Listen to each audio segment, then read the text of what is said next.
Hello, Western Oregon sports fans, and welcome to this on-site location of Wolves Weekly. Joining me today, head football coach Arne Ferguson, coming off a big victory against Humboldt State. Yeah, it was homecoming against a nationally ranked team that's undefeated.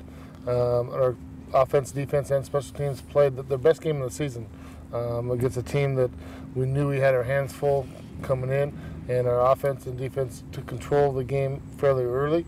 And it really resulted in our offensive and defensive line playing their best games by far. We'll get back to that here very soon, but I just want to make a mention, with that win, you guys really control your own fate in the GNAC conference now. Yeah, it's going to be tough. We're pretty much a half game ahead of Humboldt. We play them the very last game of the season at Humboldt. We know we didn't see the best Humboldt team that's out there. We definitely will at the last game of the season, but we have to go week by week and take care of business until then. I know you mentioned you guys played a very complete game, but I thought the other great part about this place was the atmosphere. It was homecoming game. There was great fan support, and especially just want to give a shout out to the students that were here at Western Oregon. They really seemed to come out in droves there, pack the place, and gave you guys maybe just a little extra momentum there. Well, as you look through the crowd, and I don't have very much opportunity during the game to do that, but Maps Credit Union gave out howl towels, and the whole place was moving, shaking. It was really nice to see, and I haven't seen that environment in quite some time, and it really helped our players. Humboldt jumped off sides 3 times towards our student section, and that hasn't happened in quite some time here because of the noise, the excitement, and those type of things where they couldn't hear. It was nice to see the tailgating getting a little bit bigger out there too. Each week it feels like it grows a little bit more. Better food out there. The band is out there. They have some games out in the parking lot and stuff like that as well. Oh, yeah. Well, let's talk a little bit about the game that you mentioned. One of the most complete games. We actually have some highlights of the offense. Each of the scoring plays on there provided by West Oregon's Digital Production Services, and it was just great to see some of those ones. So talk to me about the very first. I know Kelly Morgan gets a field goal, but the very first play is actually very first touchdown is a tipped touchdown to Tyrell Williams. Yeah, first of all, Kelly Morgan does a really nice job. He's GNAC Player of the Week. He was 4 for 6, and really, we always know we can count on him being consistent. He kind of hurried one. It only happened on that one that he missed. But other than that, we know he's very steady, he's very consistent, gets the ball up in the air. And then, so that's always it's always nice to have offensive weapon like Kelly, and for him to be GNAC Player of the Week and have those opportunities. It's not the first time he's done that against Humboldt, so he's always been key versus Humboldt. But Tyrell Williams is a receiver that we're getting back healthy to go up. The ball was tipped, he adjusted to it, and all of a sudden he took off. And we feel like he's running the fastest he's ran since the beginning of the season, so that's nice to see. And then you guys get a score for the second week in a row from your defense. Eric Hawkhalter, we'll talk a little bit more about the hit that Levi Smith put on the guy, but you guys get a touchdown return off a fumble.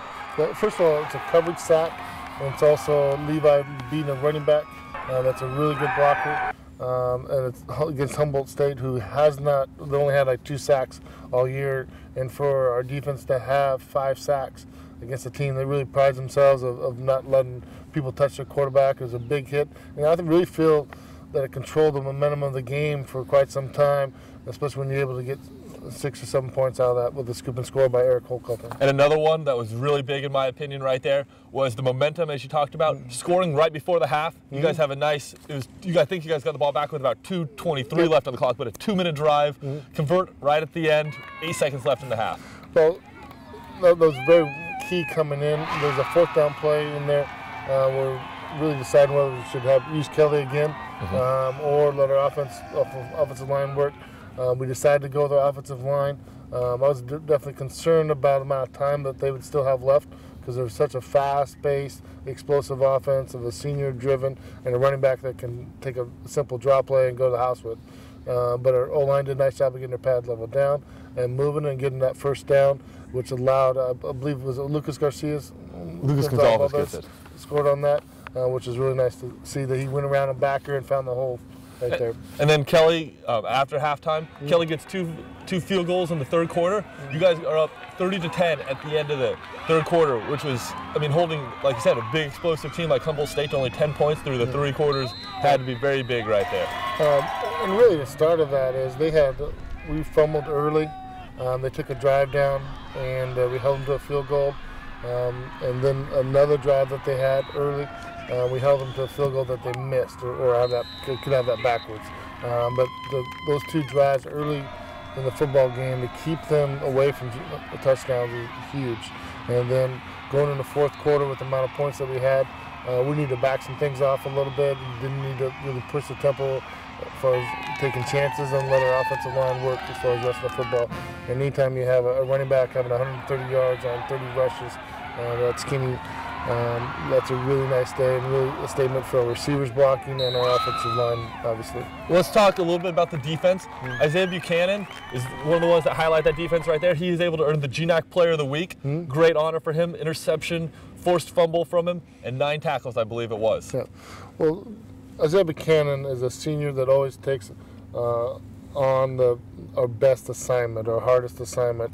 And every game we feel like he's still getting better. He's a kid out of Portland that's really keeping developing and we love his excitement, his physicalness, and we really even feel like he got robbed another interception down to the goal line, especially looking at tape where they call the PI where the receiver just ran into him. So. Well, and let's go. We talked about the defensive backs right there, but really, and we touched on it a little earlier, Eric Hochhalter gets that return, that fumble return for a touchdown, but really your defensive lines need to play very well again. Well, going in the game, number 4, Lyndon Wells, is extremely good. The quarterback's extremely good. So our D-line did a nice job of doing their assignment, their job, play after play after play, which was very tough against a good offensive line. Well, fantastic, Arne. I'm really glad that we had the opportunity to talk today. We'll actually have, this week will be the final home game of the season for Western Oregon. They'll be taking on Dixie State on Saturday, October 29th at 1 p.m. this time. We'll have a chance to come back on the preview edition of Wolves Weekly and talk about this a little bit more. So just want to say thank you for joining me today on this on-site location, and thank you all for watching this edition of Wolves Weekly. Fumble recovery, I was just on the weak side. Levi Smith dipped around the corner, hit the quarterback fumbled it, and I just picked it up and scooped and scored. We had to stop the best running back in the GNAC, number 4, Lyndon Riles. Stop the inside run, take care of him, and then next was Mike Pruler, quarterback, good player, and we stopped the run and then made a pass. Our offensive game plan was basically to come out, be a little more physical than them, push the tempo, and we did, Most of my routes were pretty short because we were trying to push the tempo, just trying to get some first downs, work that clock a little bit, get them on their heels.